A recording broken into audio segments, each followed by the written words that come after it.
Rump Chapter 9 Gold Found, Treasure Lost. Rations day came again at last. I went outside, eager to get an early start, and was showered with sparkling white. Winter had arrived. At first I was happy, because a fresh blanket of snow made the world look peaceful and new.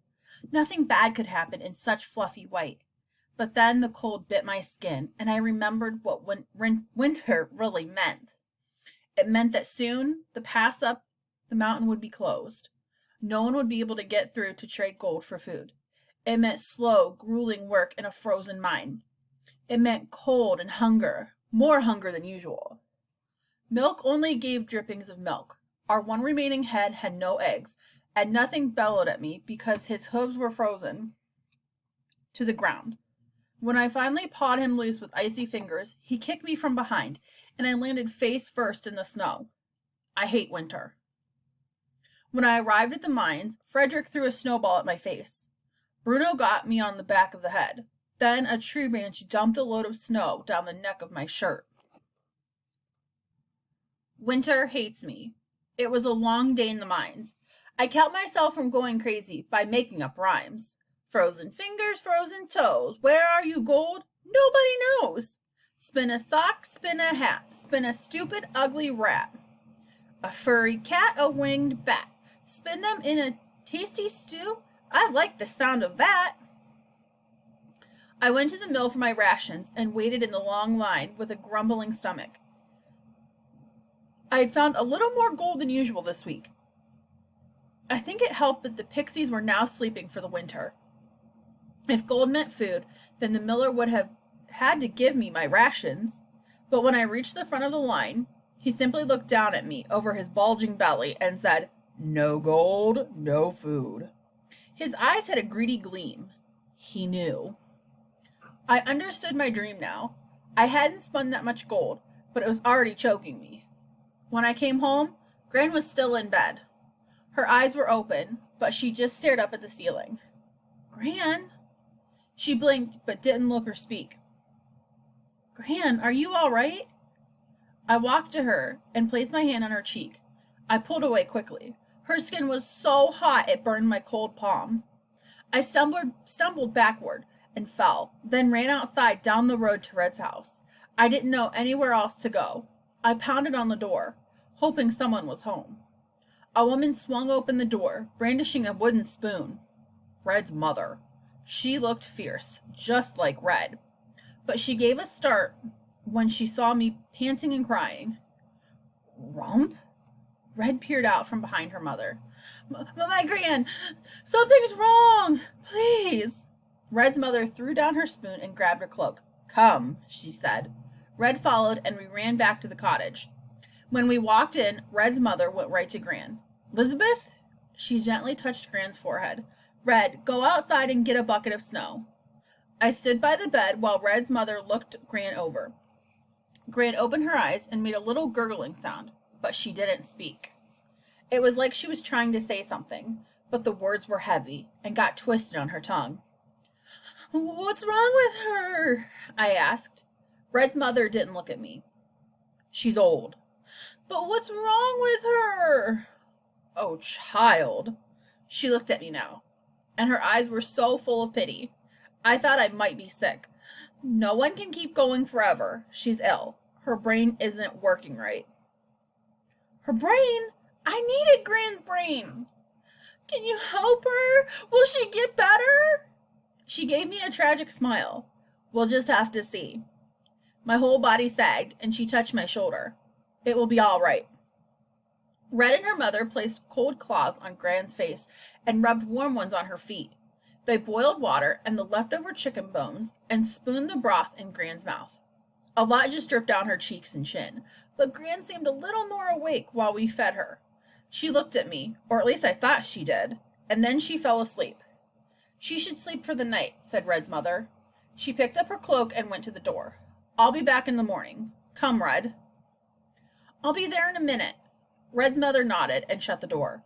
Red only waited a few seconds before she did what I knew she would. Boss me. "I know what you're thinking, but you can't." "How do you know what I'm thinking? I'm an idiot, remember? I don't think that much. Red's eyes saddened. I don't think you're an idiot, Rump. Well, you'd be the only one, including myself. I was an idiot. Why did I have to spend all that straw into gold? I should have listened to Gran, but maybe trading the gold for food could make her better. Rump, don't trade the gold. What makes you think I would? I glared at Red, and she backed away a little. Red backing away from me? Things will turn out all right, she said, but not if you trade that gold. It's not safe. I sat by the fireplace, picked up bits of straw, and flung them into the flames. Just go away, Rump. Just leave me alone, I shouted. Red breathed in sharply and opened the door. A cold gust blew in and made me shiver. I take it back. You are an idiot. And she slammed the door. I sat in front of the fire until it was cold ash. I didn't sleep all night. And when the village bell chimed for the mining day to begin, I didn't go. I stayed by Gran's side. I fed her broth. She still didn't speak or look at me, but I got the broth in her mouth, and she swallowed. She needed more food. She couldn't get well without more food. When Gran fell asleep after dark, I went to my bed and took out 3 skeins of gold. I wrapped them in a dirty rag and tucked them inside my jacket. Then I walked outside and headed toward the mill. Gold meant food. Opal was the one who answered the door. She stared at me with her blank face. I want to see the miller, I said. Her tongue stretched and I wound around her mouth. What for? She asked. It was the first time I'd ever heard Opal speak. She sounded annoyed. I have something for him. Something he'll want to trade me. Ration day was yesterday. Father doesn't trade unless it's rations day. He'll want to trade me now, I said. Her tongue flicked out. Come back next rations day. She started to close the door, but a deep voice sounded behind her. Opal, who are you talking to? Opal shrank back in the doorway, and Oswald the miller filled it up with his huge girth. He was almost as wide as he was tall. His belt strained on the last notch. Oh, it's you then, isn't it? We've no rations for you. We're all tightening our belts. Begone. I tried to speak, but my tongue felt heavy inside my mouth, like it had swelled and hardened.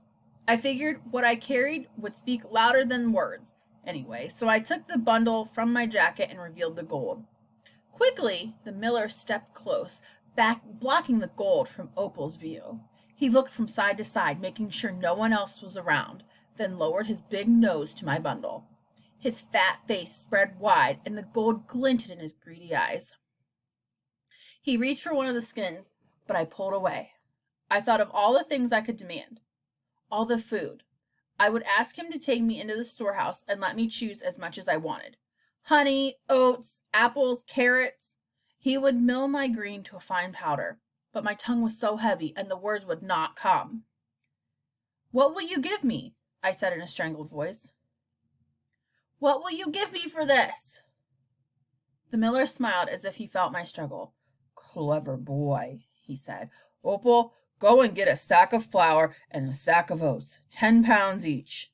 I wanted to say that wasn't fair. I had 3 skins of gold. That should be worth more than 20 pounds of food. I should get salt, honey, and at least a little meat, but I couldn't say it. It was as if the gold were pressing down on my tongue. When Opal came back with the food, she placed it at my feet. She looked up at her father, to me. She started to stared at the bundle in my arms, now covered up. Leave us, Opal, said Oswald. She licked her lips and then hurried away. I held out my gold like a dumb puppet, and the miller snatched it from my hands. Such a clever boy, said the miller, adding sugar to his oily voice. But instead of sweet, he sounded rancid. I heaved the food onto my back and took it home. I made a runny mush with oats and held a spoonful to Gran's mouth. She twitched when the food touched her mouth and turned away. It's food, Gran, you have to eat. Where? Her question trailed away. Shh, just eat. I spooned the food into her mouth, willing her to get better. Gran's fever raged for the next 3 days. I made more of the oat mush, biscuits, and bread soaked in milk, but she wouldn't eat it. She was so thin. I thought she might sink right into the mattress. Soon she would just be straw. I kept talking to Gran aloud, pressing a cool cloth to her forehead and hoping she would respond. One day faded into another as I told her stories. All the stories she had told me about witches and trolls and wolves and ogres. I talked late into the night until I had repeated every story. I knew a dozen times. So tonight I told a real story. The story about me. I told it just the way she had told me. How I was born, and my name, and my unknown destiny. And now I have a spinning wheel, I said as I reached the end, from my mother, and I can spin gold. I can spin straw into gold, just like my mother. Did she show you her gold? Did she tell you about her magic? She gave it to me. It suddenly struck me how different things would be if my mother had lived. All that was wrong could be set right. I'd know my whole name and understand my destiny. Gran's eyes flew open. She grabbed my arm with a surprisingly firm grip. She gurgled a little, trying to speak. My heart leapt. Gran was getting well. Gran? I asked. What is it? She gurgled some more, and then, with great effort, she said my name. Rump, my boy? Yes, Gran, I'm here. I held her frail, gnarled hands tight in mine. Gran's eyes didn't move, but they filled with tears, which rolled down the sides of her wrinkled cheeks. You spin. Slowly, she raised a trembling hand and placed it on my chest, right over my heart. Gold, here. She tapped my chest. Gold, here. She closed her eyes then, but gently muttered, spin, spin, spin. I tried to spoon more food into her mouth, but she wouldn't take it. She kept muttering, spin, spin, spin. Soon, Gran was asleep. In the morning, she did not wake.